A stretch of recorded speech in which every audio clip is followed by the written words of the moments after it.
Greetings, Total War fans. This is First Centurion 753 playing Total War Empire, Rise of the Russian Bear campaign. I chose Rise of the Russian Bear as a title for this campaign because in the 1700s, Russia begins to rise as a great power, particularly under the leadership of two monarchs, Peter the Great and Catherine the Great.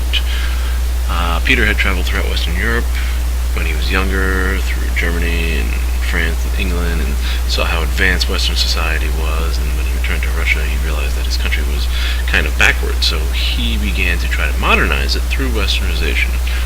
Both him and Catherine realized the necessity for trade and warm water ports to access trade to Western Europe. So as a starting strategy for our campaign, we're going to take that approach. It's going to be a short campaign. The victory conditions are to capture and hold 20 regions by the end of the year 1750. We might not actually see Catherine in this game because of the date. I'm not going to read the whole national description for you guys, but I'll play the introduction so you get a general overview. Russia starts with 9 regions, which I think is the second largest land position in the game. I think the Ottoman Empire is the only one that has more starting regions, but both Russia and the Ottoman Empire are pretty backwards. Russia's not as bad as the Ottomans, but both these empires are pretty backwards as far as economics and military are concerned, but their big advantage is their land mass in the starting position here. So we're going to try to take advantage of that. Campaign difficulty is set to very hard, and battle difficulty is set to very hard. There are no mods in this episode, in this campaign. This is the original version at the hardest level.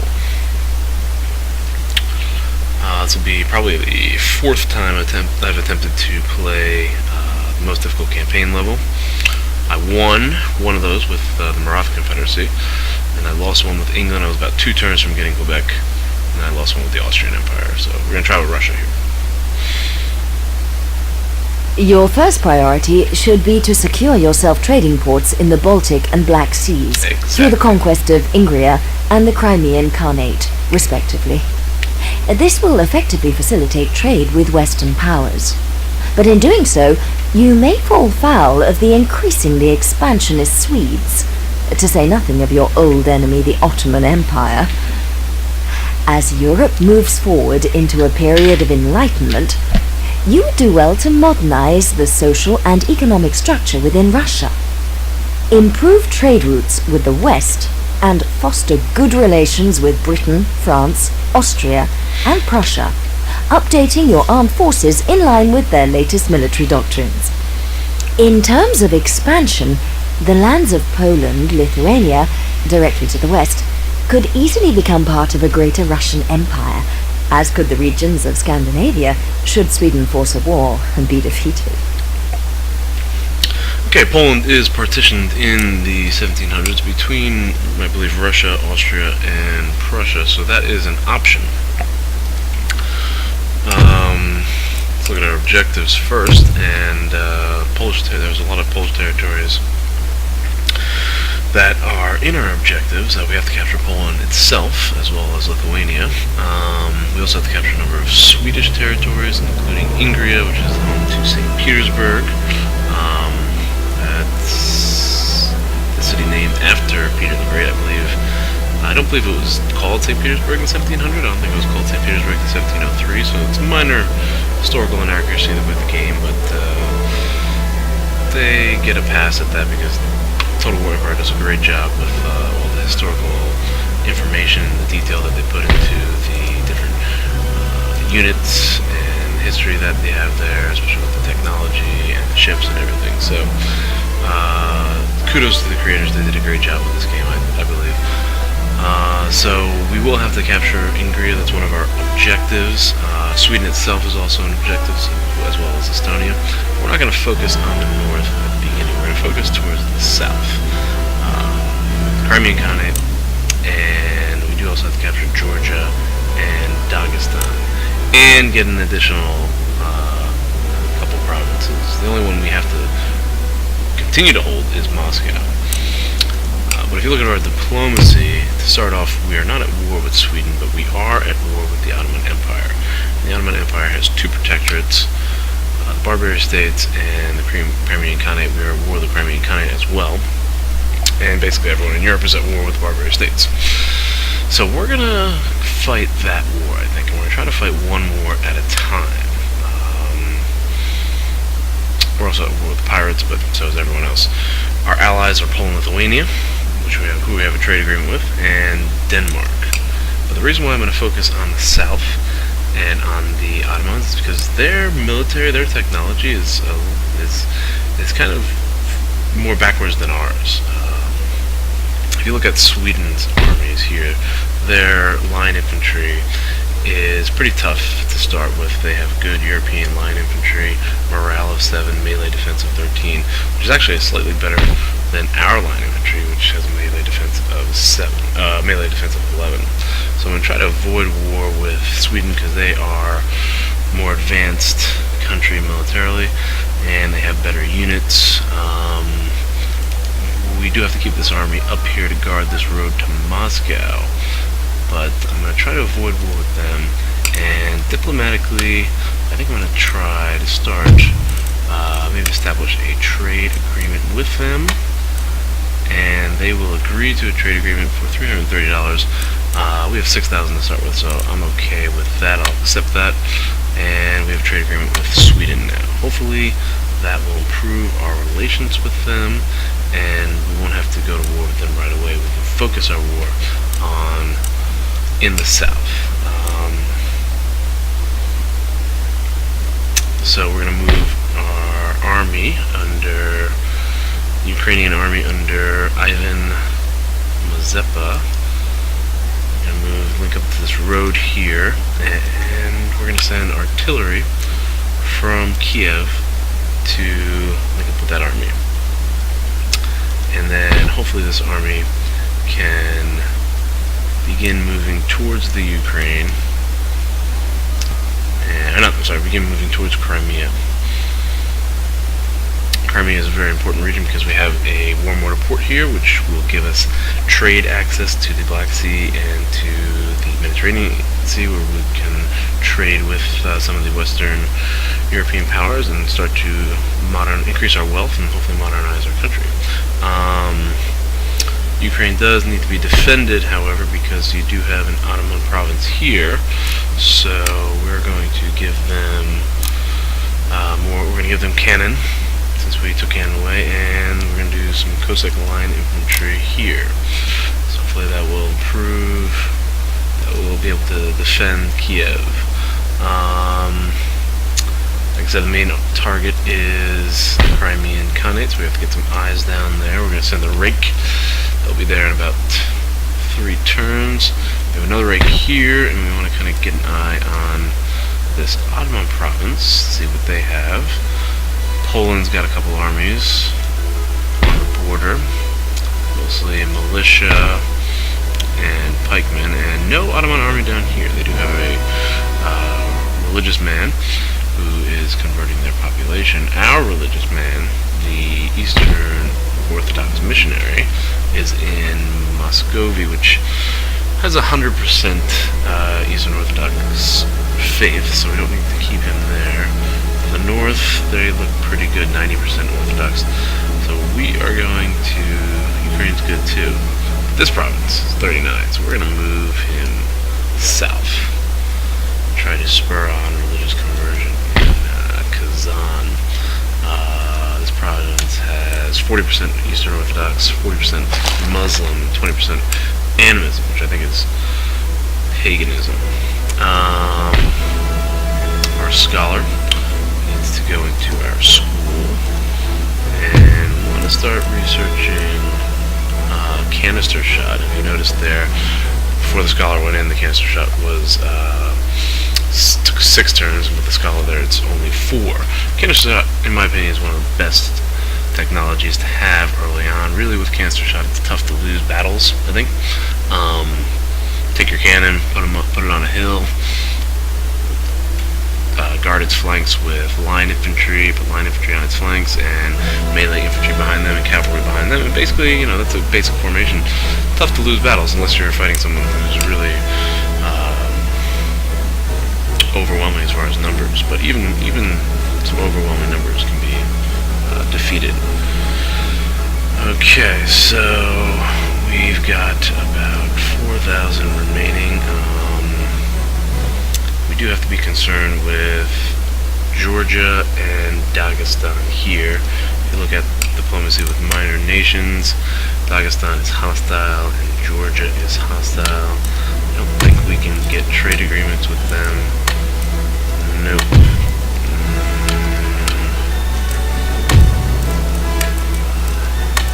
No trade agreements with them, so we're going to continue to have to deal with this hostile relationship. So we do need to recruit on this border, I believe. Let's get some line infantry there. Cossack is it's categorized as line infantry, but it's more like militia, or at least more like advanced militia. They got pretty good morale for a militia, but not for line infantry. The Ottoman morale, their standard line infantry is around 5 on morale. So that's pretty weak. The standard European line infantry has morale of 7. Prussians have 8. Austrians, I believe, have 6, but they have 150 men per regiment, so that's an advantage. So that's why I really want to concentrate on fighting the war with against the Ottomans in the south, defeating their protectorate, grabbing a trade route, and then maybe moving into the Balkans and grabbing a couple of these regions to sort of build our strength and our wealth before we move on Sweden or Poland, Lithuania, or anyone else. Bulgaria is a pretty decent province. It's got 2 harbor villages here. It doesn't start off very developed, but it's got a lot of potential. It's got farmland here that can be developed. It's got a farm that's already going. I believe there's also 2 villages as well, somewhere around here, that can turn into towns. They also have a mine. So it's a good province to grab and develop, because there's a lot of potential there. And if we grab Bulgaria, we might be able to get Istanbul as well. Possibly even move into Turkey and Mesopotamia and link ourselves with the Indian Ocean. That would be ideal. I don't know if that's going to be possible in the short campaign, but that would be ideal. Get some trade route to the Indian Ocean via the Persian Gulf there. That would be excellent. Okay, so right now we have to focus on our country, though. And Peter the Great, when he returned from Western Europe, actually imposed feudalism on its people. That's how backwards Russia was. They didn't even have feudalism at the time. So we're going to build some peasant farms here.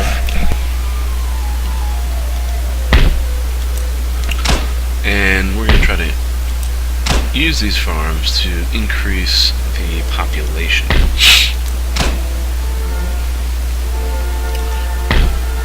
Let's try to get all these farms, all this farmland, all this undeveloped farmland, we're going to try to upgrade to peasant farms. And that will help increase the population. And the reason why we want to do that again, because we want to try to develop villages, which we can turn into industrial centers now. Looking at these provinces, they start off really bad. Most of Russia's provinces are negative 22 on growth to region wealth. And they don't have a lot of region wealth. That province has no wealth. So that's pretty horrible. The Ukraine's negative 13, and Moscow's even negative 2. So we have to deal with the Russian ministers in this first turn here. And if you look at the Russian cabinet, it's really kind of atrocious. The only guy who's good is this guy right here, the Lord High Prosecutor General.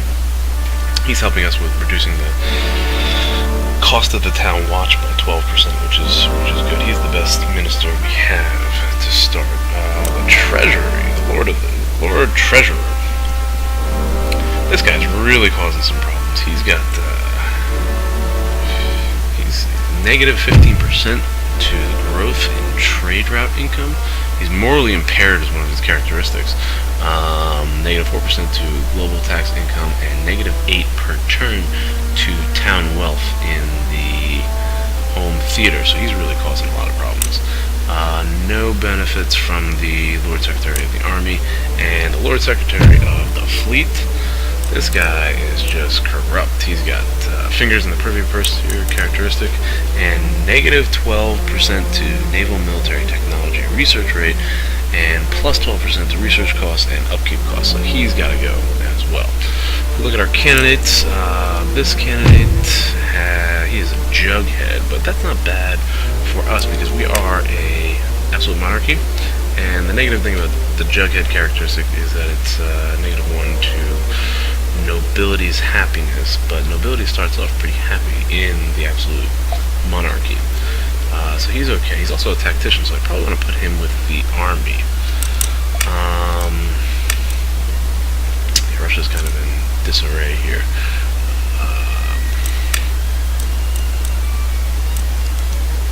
This guy's got a harsh reputation. I'm not really too keen on him. These two guys have no characteristics. This guy's another jughead, but again, that's okay. He's got some pretty decent management characteristics. So I'm going to try to put this guy in the Lord Treasurer position. And that was a tremendous help. Now we went from negative 8 per turn to town wealth in the home theater. We went from negative 8 to plus 4, so it's a 12-point swing there. That would help improve some of these provinces, the growth in some of these provinces. There's also plus 4 bonus to growth in trade route income and plus 2 bonus to global tax income. So generally we did pretty good with that one. I'm going to take this tactician, put him into the army position, which improves our land military technology rate and decreases recruitment costs and upkeep costs. So that's good. Gotta get rid of this guy. And again, this guy's got me a little concerned with his harsh reputation characteristics, so I'm going to take one of these guys. I'm going to take the younger one, who's got no trades, and this will hopefully just neutralize the negative effects of that naval minister. So hopefully that will improve our provinces. And if you look here, government interference was at negative 14 for town growth, and it's predicted next turn to drop down to negative 2. So it's a 12-point swing, basically, when we did those ministers. We still need to work on it a little more. The land, Russia's a little more content here, green areas. We're going to impose a conservative tax policy to improve the happiness of these people, and also a conservative tax policy helps to increase the total growth dramatically there, and it also helps to start growing some of these villages, but it's still not enough. So what we're going to do, since a lot of Russia's regions don't really have a lot of wealth, and taxing them really doesn't give us a lot of wealth, I'm going to go ahead and do an ultra-conservative tax policy, and we're just going to exempt a lot of these regions, especially the ones who are under 1,000 town wealth, because there's really no point in taxing them. They're not giving us a lot of money, and if we exempt them from taxes, hopefully their towns can grow quicker, and again, we can turn those into industrial centers, which will increase the wealth and increase the growth. Ukraine is plus 2. We're going to continue. We're going to tax them because we do have to tax somebody.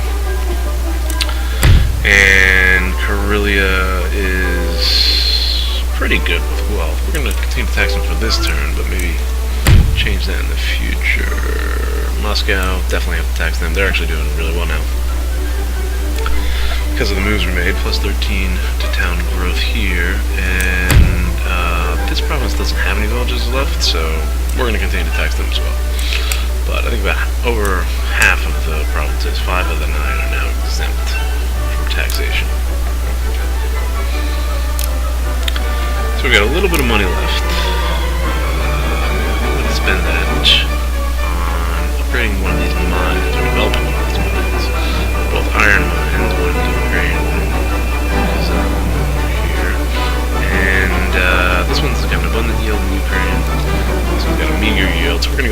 abundant yield. Upgrade that for 1,000. And we'll keep about 356 gold. And that's the opening moves for turn 1. So let's see what happens. End turn. Okay, right off the bat, England wants to make a trade. They want to give us Jamaica. I don't think so. Not for the Ukraine and Karelia. Definitely not for the. Those are like 2 of the only provinces that we're taxing. So no, refuse the offer. All right, the sovereign is disappointed. Greatly disappointed. I'm not giving up the Ukraine for Jamaica. Alright, let's see what happens with the rest of these provinces of Prussia. Most of these factions. Poland is moving some of the armies. Let's speed this up actually. And there's an Ottoman army sneaking in there. And Sweden declares war on Denmark, attacking one of our allies. Alright, now in this situation, I played difficult level before, and when you break an alliance, it does a lot of damage to your diplomacy rating. And on the difficult level, you already kind of have the AI is already pretty aggressive, so you want to try to keep a good diplomacy rating. And breaking an alliance does not do well, so we kind of have to stay on the side of Denmark for this one. We also have Poland and Lithuania, who's an ally of Denmark, so they might join. And if they do, then the 3 of us might be able to keep Sweden's aggression and expansion in check. So we're going to have to risk it. We didn't want to go to war with Sweden, but we're going to have to enter the war on the side of the ally here. Okay, now Sweden is making us an offer. And if you notice, Poland and Lithuania did not join the war. They're offering the province of Karelia for a peace treaty and some cash. And again, we don't want to fight Sweden, so this might be actually like a nice way. Russia's got a lot of land. We'll give them some land. It's not the most honorable thing, but it won't hurt our diplomacy in general. I think Denmark might be a little upset with us, but this will get us out of the war and hopefully buy us some time. I think we keep Denmark as an ally, and maybe buy us some time to develop our armies in the north. So I'm going to go ahead and accept this deal with Sweden, get ourselves out of that war. And we are still allied with Denmark, so that actually worked out pretty well for us. A lot of benefits there. We don't lose reputation internationally, and we don't have to fight a war with Sweden. They gained the territory, they're getting a little more powerful there, but they're still fighting Denmark, and maybe we can trade some technology to Denmark, like canister shot once we develop that. Hopefully keep Sweden in check. Okay, Jacob Daniel Bruce, gentleman, Astrakhan. That doesn't sound like a Russian name, but let's take a look at this guy. Okay, Armchair General, Scholar. This guy's pretty good for technology, and he's not too far from, relatively speaking, he's not too far from our school. We'll get there in 4 turns. Alright, hopefully that'll help things. Alright, let's see what happened here. This historical event. Julian calendar is created. Peace treaty with Sweden after we declared war on them. Backing our ally, we were able to make a treaty with them. What else happened in the rest of Europe? It's always important to keep an eye on what goes on in Western Europe. United Provinces and Spain declare war on each other. That typically happens every time. Protestants versus the Catholics. What else happened? Prussia and Austria declare war. That's good. I actually like that. And Poland, Lithuania, and Austria. I like that because, again, I wanted to move into the Balkan region, and with Austria having to fight Prussia and Poland, they'll be distracted. They won't be able to move south against the Ottomans. So that'll give us the opportunity. The Ottomans did get an army here. But again, if you look at their army, Muslim mob, their morale is 3. Alright, one canister volley will probably send these guys running. These are irregular troops that aren't too impressive. The best thing they have here is their cavalry, Delhi horsemen, but solid shot can take out cavalry pretty easily, so we've got some cannons in the region. We'll be okay. I want this rake to keep an eye on this army, though, so I'm going to move him here. And I also want to see if the army can do two things here. The Ottoman army, they can advance on Kiev and threaten there, or they could reinforce the Crimea, or then maybe they can stay put and hopefully they'll do that. Construction, a bunch of peasant farms. That's good. Increase our population, and we've got 2 Cossack line infantry. Okay, so that turn went pretty well. We need to continue to send this rake south. Let's see if we can get an eye on what they have here. Nope, we're going to have to wait till next turn. So I'm going to have this general take the bridge, and we can have our provincial cavalry hit these mines here. These mines are pretty wealthy. Plus 1,200 to region wealth. So we got some mines here, and this will hopefully weaken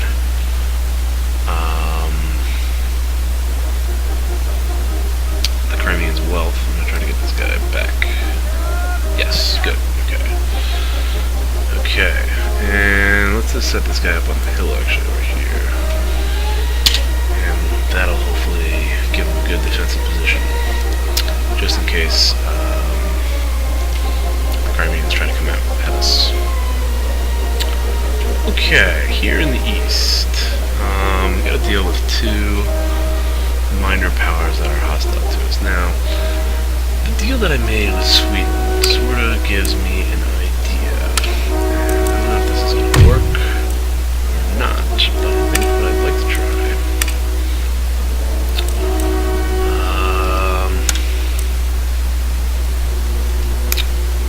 Deal off some more of our land.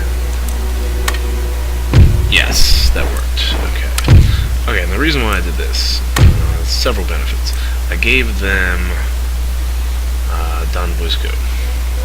Again, Russia starts with a lot of land, so one advantage you have, comparative advantage you have over other nations, is you have a lot of land.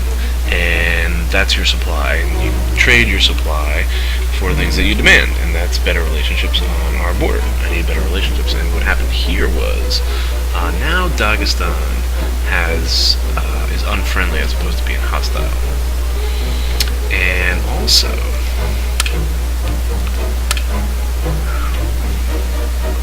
not only are they unfriendly, but there's a trade agreement and an alliance which will improve the relationship dramatically, and will continue to improve over time. Historical grievances will go down over time, and since we're allied, we don't have to necessarily worry about them attacking us. Also, this now blocks, giving them this territory blocks them off from Georgia, blocks us off from Georgia, so we no longer have a border with Georgia, and instead we can just focus on this theater of war right here. So we secured our northern border with a peace treaty by giving them this territory. The western border is secured with Poland because we have a trade route and an alliance. The southern border is now secured because of the trade route and alliance with Dagestan, and Georgia is no longer threatening us, and we can focus our troops here in the Crimea and send them towards the Balkans. So we kind of just took 2 enemies off our border with that trade, so I think it's kind of worth it. And now these troops are freed up, and we can raid these farms here, and possibly link up with this army here. I do, just in case they can't link up, I do want to send some more infantry here.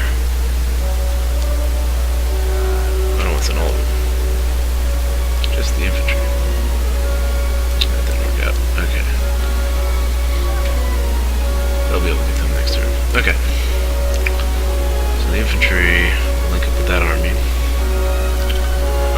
Which means we should probably recruit more infantry here. Oh, why did that happen? I want to abandon that whole position.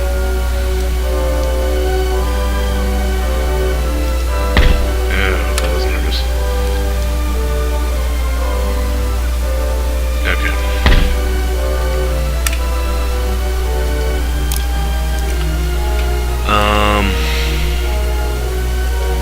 Yeah, recruit some infantry there, definitely. Alright, still got some money. And, Russia, we have to worry about Russia, because even though we made a treaty with Sweden, they're still hostile with us. And I don't think I want to do a trade agreement with them now, because they're at war with Denmark. And I kind of want Denmark to be able to keep Sweden occupied for a while. So instead of making a trade agreement with them, we're going to try to improve our defenses here. Moscow does not have any city walls or settlement fortifications. So we need to go ahead and build those settlement fortifications. Okay.